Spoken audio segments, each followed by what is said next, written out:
Good afternoon. I'm Pastor Mary Bauer, and I am just so honored to welcome you here to First English, where we're going to be having a delightful treat, a concert that is not very often be able to be performed, because where do you get two organs in the same space? So we're just so excited about this opportunity here, and so excited that we have Erich Knapp, our Maestro extraordinaire, that's leading us in this afternoon's presentation. Just a couple of announcements. Please, please, please turn off your phones if you haven't already done so. We don't want to have extra noise.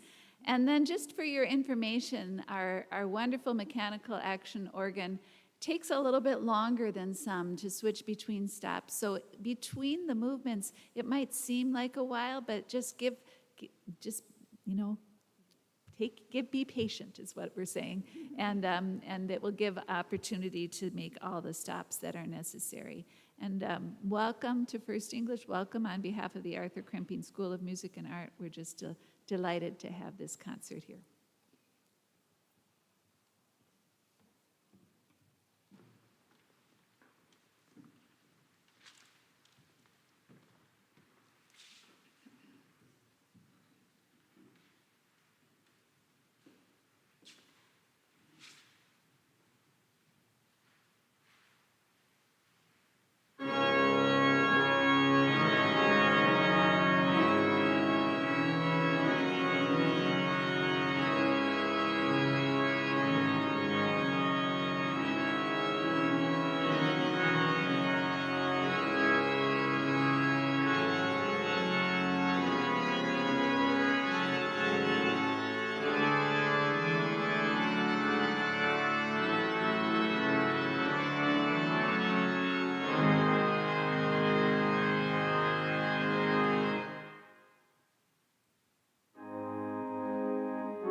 Good afternoon. I'm Dayton Henderson, and I'd like to first echo Pastor Mary's warm welcome. It's great to see all of you here joining us today, whether in person or online. I also want to thank today's musicians, Erich for your creative passion and leadership, Jeffrey and Frank as organists and our choir for sharing your gifts, AJ for again volunteering generously his time for a reception afterwards that I hope you'll stay for, and Rodney and Cassidy making the online streaming possible for others to participate with us here today. The timing of today's event seems especially appropriate to me, as last Sunday we celebrated All Saints' Day. It's a time when, during worship, we remember all those who passed away during the prior year. Each person is recalled by name, loved ones who nurtured us and our faith. Seeing their names and faces again is both meaningful and really moving.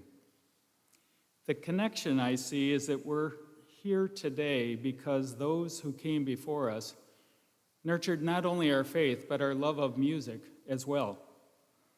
Both are gifts given to us by parents, family, friends, and teachers, people who were eager to share with us what they knew would have great and lasting value. The Arthur Krempien School of Music and Art was created for our community by two people who shared a vision rooted in love, their love of God and of the arts. Its goal is simple: help others to experience that same abundance. It's all about enriching lives, building community, and extending grace through music and art. Giving opportunities to children, especially those who would not otherwise have them, is primary. So music lessons are core to its programs. The school provides quality teaching, lesson materials, and a Yamaha digital piano on loan to its students to practice at home at no cost to the families. The school also gives opportunity to kids ages 5 to 12 through our annual summer program, Hearts and Hands and Voices. This week-long event is a hands-on exploration and celebration of music and the visual arts.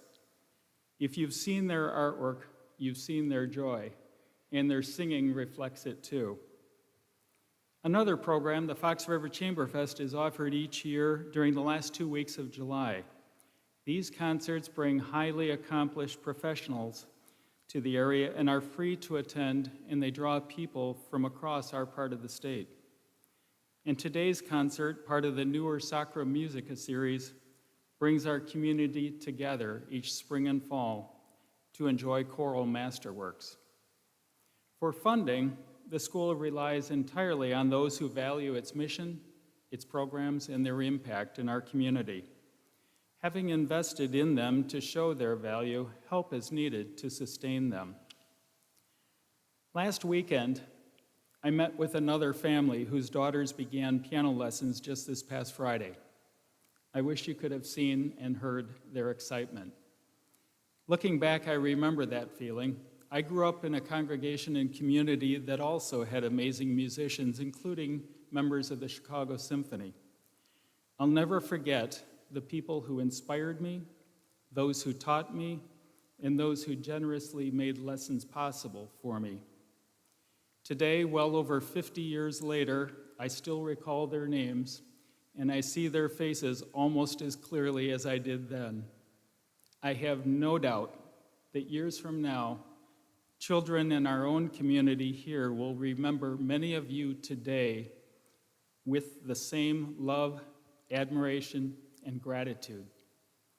I hope you'll consider your support for the school through donations today or easily online at krempienschool.org, and the lasting impact that you too can make for others. Thank you.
Thank you, Frank. That was magnificent.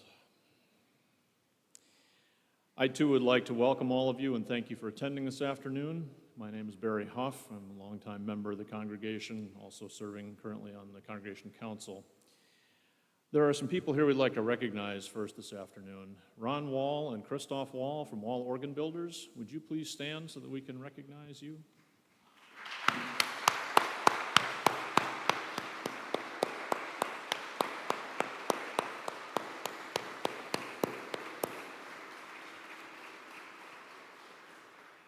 And then Val Bartline and Peggy Dahl Bartonek from Rogers Classic Organs. Would you please stand?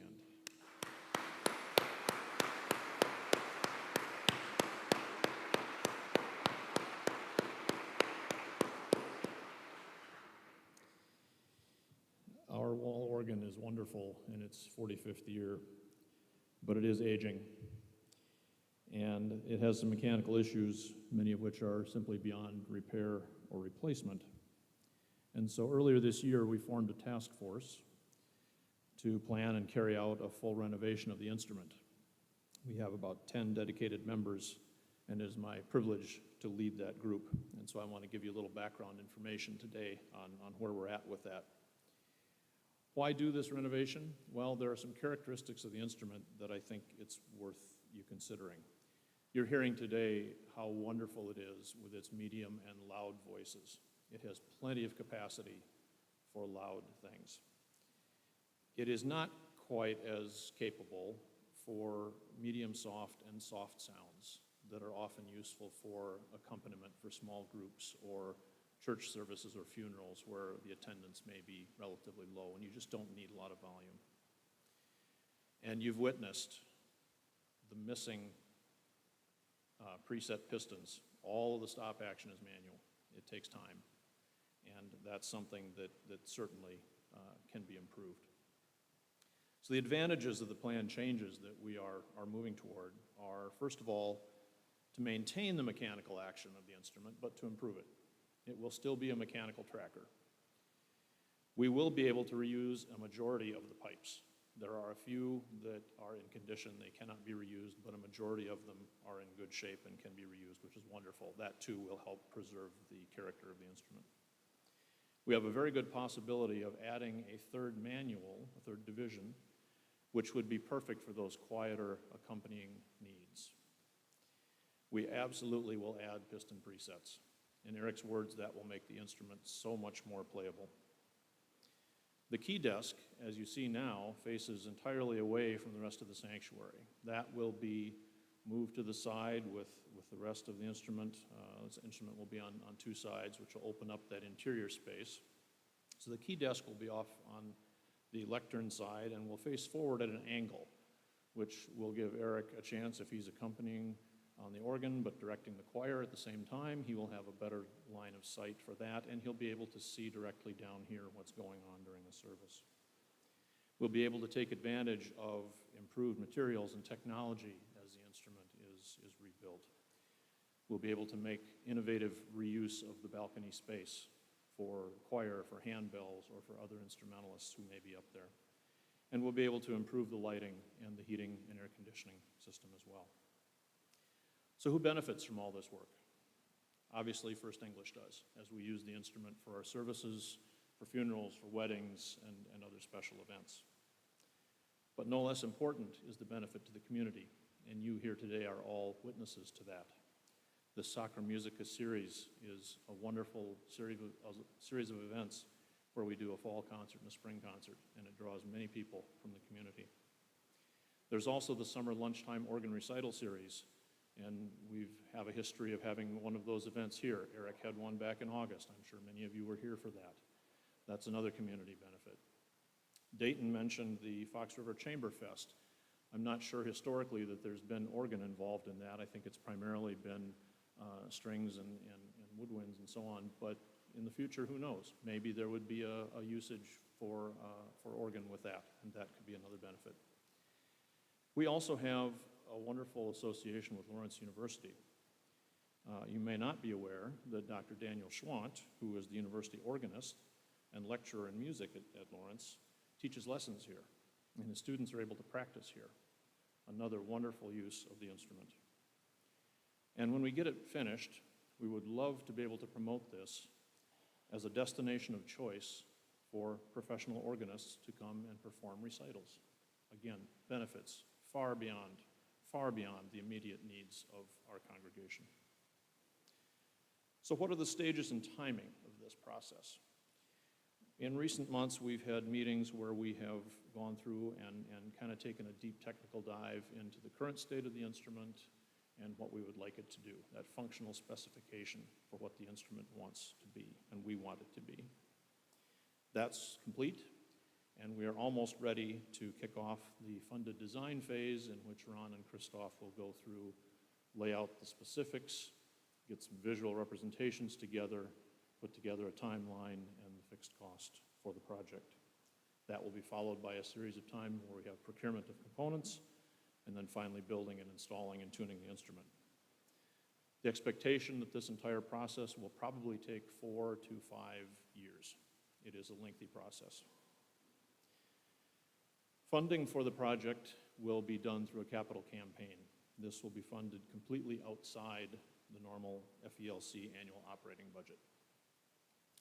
While we are not ready to start that yet today, I would expect that by the time we gather again in the spring of 2025 for our next Sacra Musica event, we will have more information, more definitive information that we can share. And anyone who feels moved to support the project will be welcome to contribute to the effort once we get that set up.